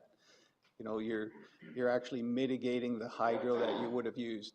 So what we saved this year, or what we saved 5 years ago, we're still saving that this year plus every other year. So you're actually, whatever we put into it, we're still going to save that. It's going to continue to build. Okay, so that's $600,000 we're investing year over year. Is that subject to increase or decreases? And is that amount at all subsidized by any provincial program? Through the chair, we would love to increase it. And there are a lot of incentive programs. We get rebates back if we install VFD equipment. We go to the LDCs and they actually give us rebates for the equipment we install because it's energy efficient. Okay. And that, Sorry, Commissioner Tripp. Yeah. Through to the chair, to Councillor. Yes, we probably could spend more money and do better. We did present a budget and recommend a budget that was within guidance. I would temper that, though, that we'll be coming back in 2018 with a funding plan for increased infrastructure investment, and we're going to be attacking it through infrastructure renewal as well. Mr. Janis referenced one of our biggest energy drivers are our pumps, and the replacement of those pumps will also take place just through infrastructure renewal. So short answer, yes, more money would get us further, but we're going to come back with a more thorough plan in terms of the way forward over the next 10 years. okay, so is it a result then of increased usage, or is it a result of increased per kilowatt hour? Through your chair, it's entirely the per kilowatt. Entirely the per kilowatt hour, it's the increased cost of hydro. Okay, so just so I'm clear then, so the taxpayer is getting dinged twice then. They're getting dinged with respect to the hydro bill that they get every month, and now they're getting dinged on their water bill, essentially, because this results in an increase of $1 million and a 1% increase. Go ahead, Through your chair, and just a very simple illustration of that is there was a slide that showed where our projected volumes of water sales, and it's been flat for the last 3 years. In terms of budget, the actual experience was a little bit up and down, but we're right on track. Okay, all right. Well, I just wanted to make my point then. Increased hydro costs, again, not only cost the residents on their personal use of hydro, but we're seeing the effects of it on their water bill as well. So that's all the question I have. Thank you, Mr. Chair. Thank you for highlighting that, Councillor. Acting Commissioner of Corporate Services. Thanks. Just, and I won't take any credit for this. My team is really good. Don't have the 10-year trend, but from 2013, the actual utility cost was $8.8 million for water, wastewater. Last year, or for 2017, it's projected to finish at $11.2 million. So that's a 27% increase. When I go to the blended kilowatt rate per hour in Ontario from 10 years ago, it was about 5 cents per kilowatt hour. It's currently 9.8 cents. That's the blended rate because you have peak, non-peak, and all. So from a 10-year point of view, that's a 96% increase on a blended rate. You can't apply that directly. I'll phrase that there. Mm-hmm. But you can see that there has been significant increases in the cost of that line item. Okay, just to follow up on that. So thank you. Can council get a copy of those numbers, please? And just one final comment then. With respect to the initiatives that we're putting in place, energy efficiency initiatives, the energy audits, it seems kind of redundant to implement those cost savings if the kilowatt per hour cost keeps increasing. Is that a fair assessment? Through Chair, I'm not sure I agree with that. This is essential cost avoidance that we can't afford not to do. So I'm not sure that answers the question. And I just not sure I understood redundant. Well, if the, with the intent is to save money, to save costs, that's why we institute these energy efficient initiatives. If the cost per kilowatt keeps increasing, where is the savings at that point? Again, Chair, it's simply our increases are less than they would have been. Correct. It's cost avoidance. Yeah. Okay. Thank you. Thank you, Councillor. Councillor Maves. Well, just continuing on that, the price per kilowatt hour has gone up 96%, and the actual costs that we've paid out have not gone up by 96%. That difference, I'm assuming, is the effect of the program they're implementing.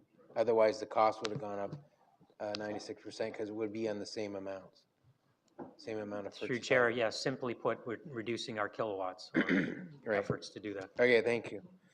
It's a good point by Councilor Nunziata because you're also paying, and people, I guess, don't see it as much, just like you're paying it in your, those costs, you're paying it in your food costs, you're paying it in your restaurant costs and so on. People have to bear it in the price of their food and the menu prices. Page 7, they talk about the new 5 project managers for, to project manage capital projects.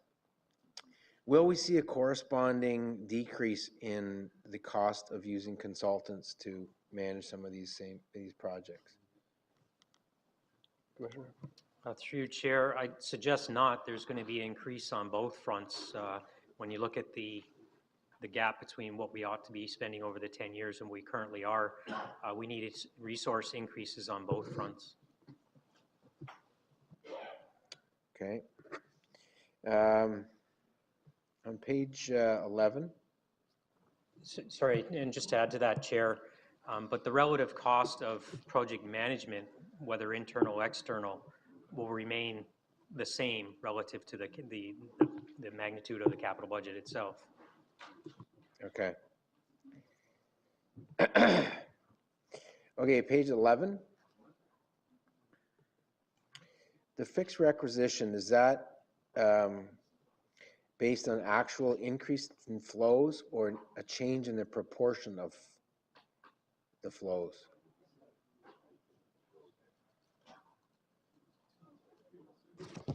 Through the chair, that amount, the fixed requisition is based on the 3-year average flow, so it's a proportionate share of the 3-year average. So that distribution would be based on your municipality's proportionate share relative to the others. Okay.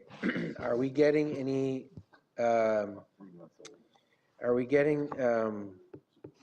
better able to pinpoint the cause of the increased flows?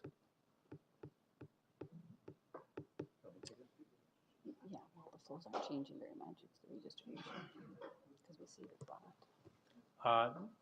Through your chair, in terms of water, largely a function of weather. The variations happen between municipalities and their own conservation efforts. You see fluctuations in their relative position.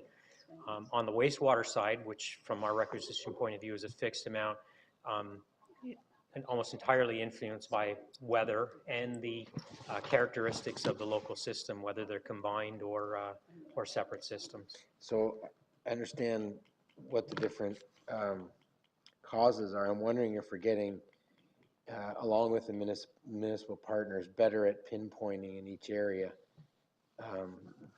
the problems and therefore being able to overcome them. Through your chair, I would suggest yes. On the water side, we have anticipated for several years as conservation efforts took place, sort of a leveling off of the flows, and we think it's static over 2 previous years and into this year. We think we've hit that sweet spot, and I know from the local experience there a lot more attention is being paid to this, and they are having similar experiences in terms of understanding where they're going to be in the coming year.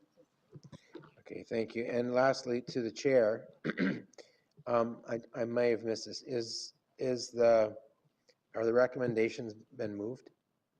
They have, yes. Thank you. Councillor, also, there's a slide up here that may be a partial response to one of your questions about the 3-year average flows. And I recall, I believe it might have been last term of council, Councillor, you may recall, we adjusted how we calculated the 3-year averages, as well as, I believe, adjusted the rate stabilization reserve to try to mitigate the wild swings that used to be in place. With that, Councillor Height. Yes, through the staff. A 2% inflation rate and our guidance of 2% really flatlines everything. The question to staff would be, especially after hearing new project management personnel are going to be needed because of the amount of spending that we need to do over the next 10 years, have we handcuffed you with that 2% guidance? Through you, Chair, I guess where the risk or the challenge lies is increased investment in the infrastructure itself. We've put forward a budget that I think represents the resources necessary to deliver what has been proposed capital-wise for 2018. It's the looking forward that we have to ramp up for. And this budget doesn't have, it has a transition of methodology from pay-as-you-go to debenture financing, the beginning of that, but it doesn't have the strategy which is forthcoming about increased infrastructure investment.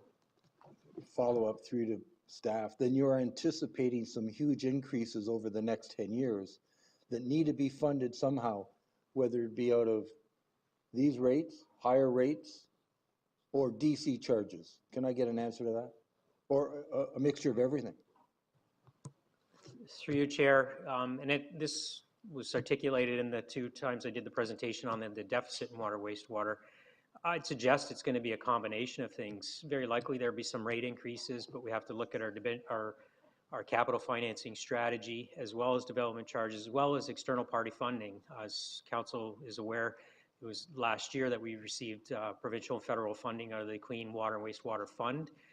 The exploration and the identification of those opportunities as we go forward are part of the equation as well. Okay, last question through to staff. The development charge issue, what kind of percentage will our capital, if we guesstimate over the next 10 years, the amount that we require be coming out of DC charges versus the rate? Would we be looking at maybe collecting 30 or 40% or 10%? And that's assuming that we keep a development system, a development charge similar to what is anticipated or proposed. Getting an answer for you, Councillor. Through the chair, if I recall correctly, I believe my math is correct. So we had anticipated that the development charge background study requires about 50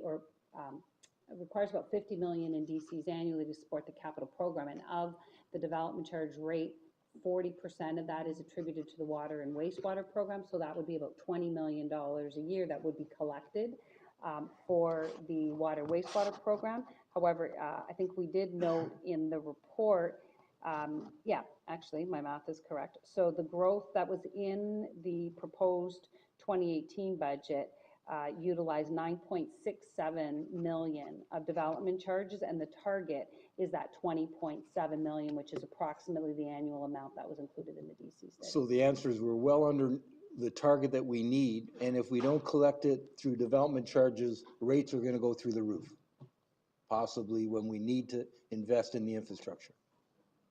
Certainly any shortfall in development charges or other sources of funding would require another tax-supported or levy-supported funding source.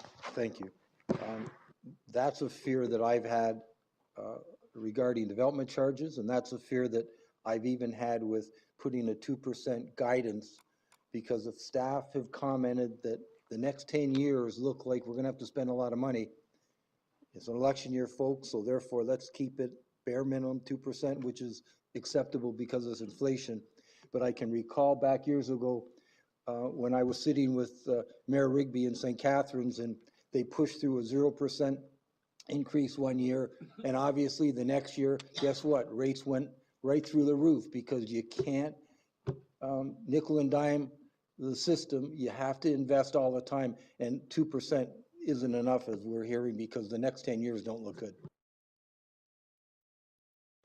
Thank you, Councillor. Just want to add with the line of sight, this council, this term of council has actually put in place several master plans, the Transportation Master Plan, Water, Water Master Plan, et cetera. So I think now this council is poised, and certainly the next term of council, when they look at the 2019 budget, is poised for the creation of that financial management plan to address the 10 years. Once the plans are in place, we have the line of sight now, including with the asset management plan. Councillor Augustine. Thanks very much, Mr. Chair. First, I guess the question is maybe staff can give us the increases over the last 4 years, because I have a different number than what you quoted. I have it at 2.6, not the 1.3, excuse me, 3 or whatever you said on water. So the budget in 2015 for water was 42 million, and now it's 43 and a bit more. So the interesting one, and just to build on what Councillor Timms was speaking about, what's interesting there is that the wastewater budget has actually increased from 66.1 million to 68.1 million. So that's gone up 3% over that time, except, pardon? It's gone up by $2 million over the last four, those budget periods, except the treatment that we're expecting to do on wastewater. In 2015, it was 76 megaliters, I guess. No, 76 million, what's the number that they use? 76 million megaliters? And now it's down to, units. And now it's down to 68. So that means that we've increased our budget on wastewater by 3%. We've actually decreased the amount that we're treating by 10%, which actually on a per unit basis has increased the wastewater per unit by 15% over the last 4 years. And I've talked about this before. I'm glad Councillor Timms is suggesting that we look at it, because municipalities have to eat that number. And so we're all great, and we talk here about a 2% increase on the budget. Doesn't matter. What really matters for a municipality is the amount per unit. And so over the last 4 years, that amount per unit has increased 15% on wastewater. On water, it's a bit better. It's I think it's 2.6%. So it's certainly something that we, and it's something that municipalities face. So it's not a apples to apples comparison when you look at budget versus numbers. So that's kind of the start. Mr. Chair, in terms of, I thought Councillor Maves was going to talk about this, but he didn't. He was talking about some FTEs, but he didn't talk about the other FTEs. There's another 4 in here, I think. And can we hear a little bit more about those other 4 FTEs in the water budget? Through you, Chair, one of those FTEs is associated with the water budget, and that's the repatriation of the services related to the water festival. But the business case talks about how we're going to find efficiencies and combine that with the water wagon program as well. So the ultimate result is the creation of a permanent FTE rather than temporary staffing. And the funds that were otherwise provided to the Conservation Authority for those services are coming back to the water budget in terms of operations. The 3 other FTEs are associated with wastewater. They are operators in training in the wastewater operations area. Okay. Well, that's important because we need those operators. Is that related to the Niagara on the Lake plant? We talked about that last year. Those were approved last year as part of bringing that system online.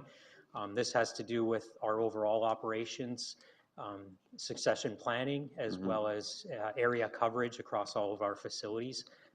We are struggling to meet our obligations right now and efficiencies, and this is to rectify that. Thank you. So just about the water wagon program is currently run by a student?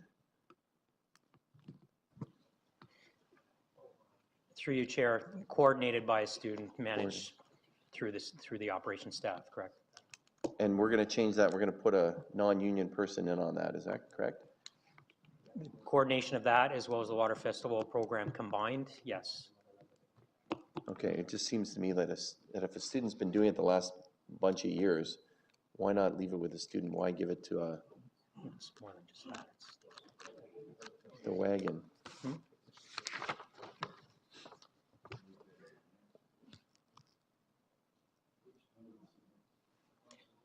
Through your chair, it is more than just the one-for-one with the student. The student is actually the resource that mans the facility at the different events, but the coordination of it is spread across a few different individuals. So it's a realignment of those services that we think better serves both programs.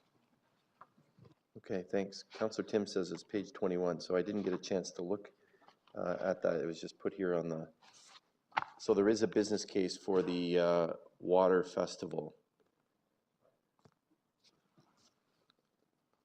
Is it required that we do the Water Festival? Through you, Chair, it's not a legislative requirement, no. It's a program that was created in collaboration with other partners by the region initially, then responsibility transitioned over to Conservation Authority as an agreement of services. And now there's been an indication from the Conservation Authority they wish not to provide that service for us or receive the money. So it's coming back. But it was actually, I believe, and it goes back in time, it was 2002, established as part of the overall, I believe it was the Water Smart program or Water Quality Initiative, an overriding strategy of this council back in that day. Okay, thanks. So, Mr. Chair, the commissioner indicated that we received some sort of indication from the NPCA about that. I did ask the clerk how that occurred. Do we have a letter? Do we have a motion? Do we have something? So I'm going to declare a conflict of interest with respect to this questioning. I'd ask the Vice Chair of Budget is not here. I'd ask Chair Kazan if you don't mind taking the chair. Again, my conflict is it relates to me being an employee of the Conservation Authority.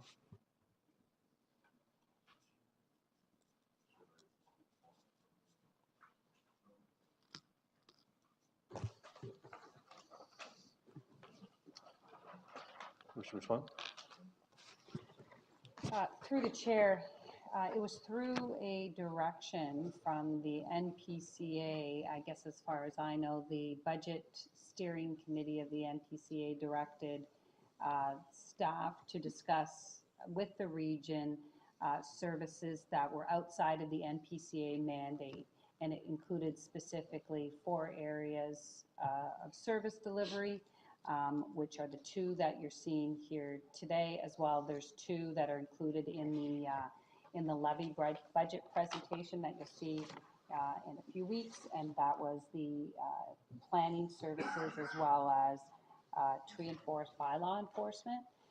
So those 4 areas, through dialogue with staff, the NPCA wanting to divest themselves, staff came forward with the cost of those services overall.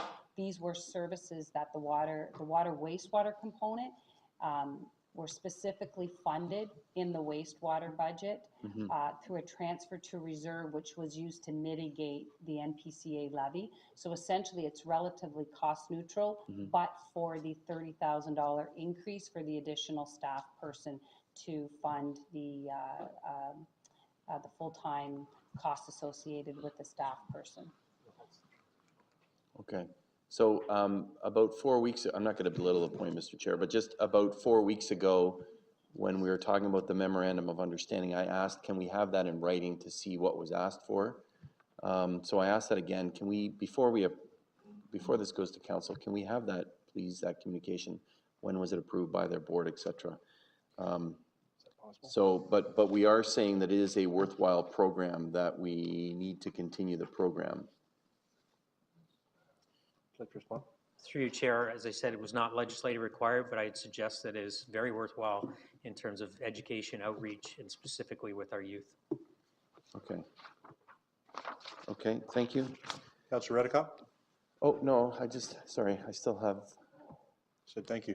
Okay, go ahead. on that one. Sorry, Mr. Chair, I apologize if I gave the wrong cue. I just was hoping that staff, two other things. On the wastewater side, I was hoping that staff could confirm that the per unit cost this year on the wastewater is going to be 99 cents versus, I guess it's per liter, and last year it was 95. So that's gone up by 4.2%. Commissioner? Through your chair, we specifically don't actually generate the numbers by volume, by unit, as was indicated through many studies, but the most recent in 2013. The costs associated with treatment, irrespective of volume, are almost entirely fixed on the wastewater side. So it then goes to the rate methodology. The preference of all the locals was, let's just have a fixed cost because of the volatility of volumes. You could pick any given year, whether it's wet or dry, and you're going to see significant fluctuations if you were to associate our costs with the volume per municipality. We don't requisition that way. We do have a retroactive 3-year reconciliation, or sorry, it's the second year reconciliation, just to bring it back to normalize it.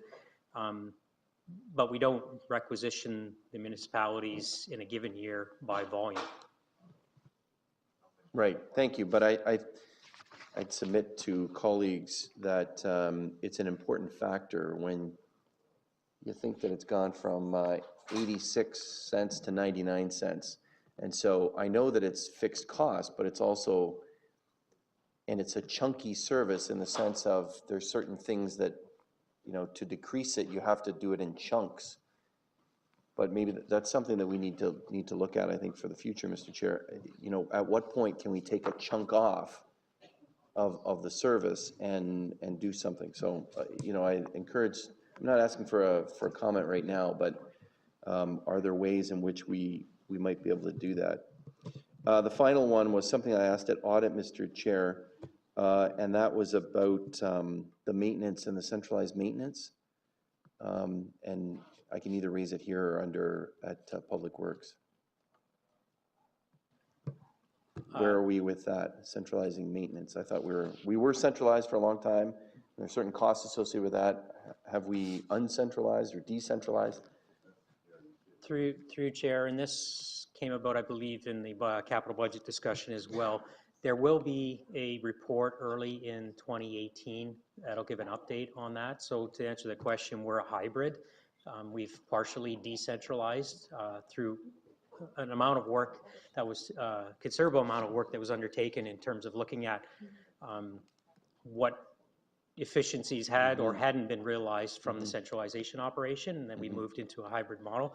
That'll be the subject of a report early in 2018 for council. Okay, I look forward to it. I've been asking for a while. Thanks, bye. That's fine. Okay, thank you, Councillor. Just, I'll ask Director Chamberlain to highlight the averages. Through the chair, just with respect to the question around what the historical 4-year average increases were for water, cumulative since 2014, inclusive of the 2018 requisition, the cumulative of the requisition is a 1.7% increase over the 2014, which averages to about 0.45 increase for the last 4 years. And the wastewater requisition for 2018 is 4.9% over the 2014 requisition, which averages to an increase of 1.225 over the last 4 years. Thanks for clarifying We'll that. have to compare numbers, thanks. Sure. Appreciate the clarity. Councillor Redekop. Thank you, Mr. Chair. Can we move to slide 7, please, just so I can get some clarification? With respect to the full-time employees. So there's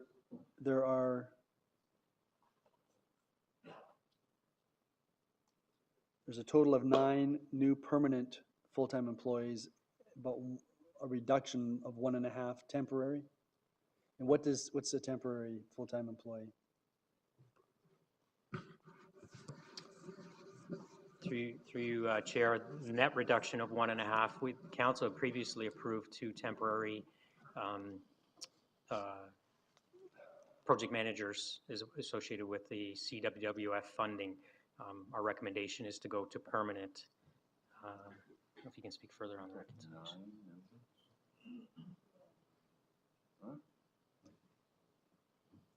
So we've got a net of 7.5. Is that correct?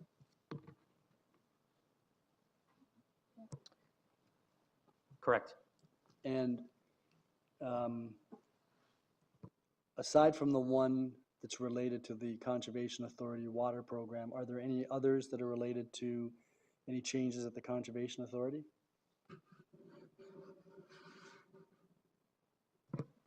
Sorry, the one related to the conservation is the only one. There's others that will be a part of the levy discussion. Okay, and then if we go to the next slide, which is slide 8, it indicates that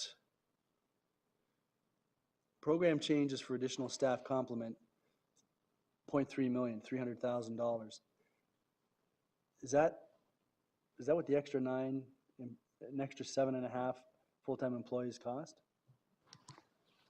Through your chair, that is accurate. It's a good observation. The largest number of staff addition is in the project management area, and 75% of those costs are attributed, are basically capitalized against in the capital program. So roads, storm sewer, that type of thing? Water and sewer. Okay, thank you. Sorry? Well, if it's water and sewer, this is only $300,000 for 9 employees. So a portion of their, that's the only portion that's attributable to their work as project managers from water and wastewater services. I'm going to defer to Ms. Chamberlain. That's the portion that is attributed to a net increase in operating cost.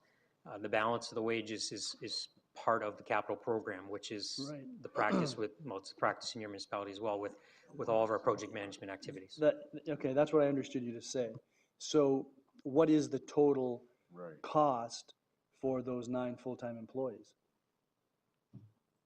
In other words, what portion of their work is attributable to the water and wastewater budget? Just calculating that now, Councillor? Yeah.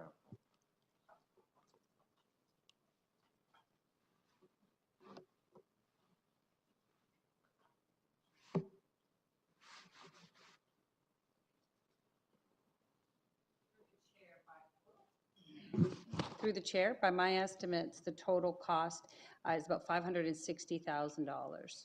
That was added to the total compensation budget. So this would be just a little over half. 300,000 would be a little over half. Yes. And then one final question. The additional DC funding for CSOs is combined sewer overflows. So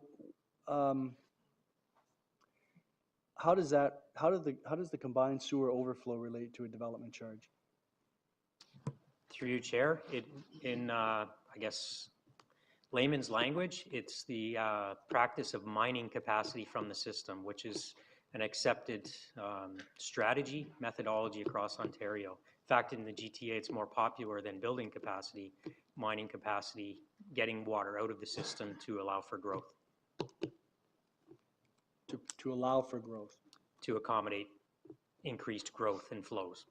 So flaws in the existing system can be partially corrected through funding from development charges because it ultimately increases the capacity. That's correct. And I guess I would just add that a lot of those historic flaws that need to be corrected are in the local systems. This program supports that. Right. No, and I'm very supportive of that program. I'm just wondering how, I'm just wondering about the connection between the DC funding and the development or growth paying for itself. But I'll keep pondering that, Mr. Chair. Thanks, Councillor. Councillor Rigby. Thank you, Mr. Chair. Just a short comment. As Councillor Height indicated, we do get concerned when we, and in the past we have had 0 increases in our annual budget. We're in the process of trying to work within a framework that allows for continuing work, and I certainly appreciate what's being done. I do have that concern about having enough reserve being set aside for what we all know is going to happen in the next 10, 15 years. And I certainly have no issue about the present budget, but I think it would be worthwhile if we had some indication from staff when we actually are at council discussing the final budget, what it would cost us to put a bit more into reserves, and whether it's a 1% on the wastewater budget would work, or something of that nature, perhaps. I'm not saying we should do it now, but I think we need to start that process of making sure that when we go into the next term and the next budget, that we are addressing that future issue, and go forward with it. The other thing I just want to touch on, the development charges. When we're talking about development charges, we have to remember what that's all about and what it's costing and what it's paying for. And so much as we would like to eliminate development charges entirely, that can't happen. We have no way of being able to, other than tax the property owners, the homeowners, for that additional cost. So, but I certainly don't see we have any other speakers. So, Mr. Chair, I would suggest you call the question. Duly noted, sir. Thank you very much. With that, there are no other speakers. I'll call the question. All in favor? Opposed, if any? That is carried. Thank you so much, committee members. Is there any other business? Seeing none, I'll call the question. Thank you.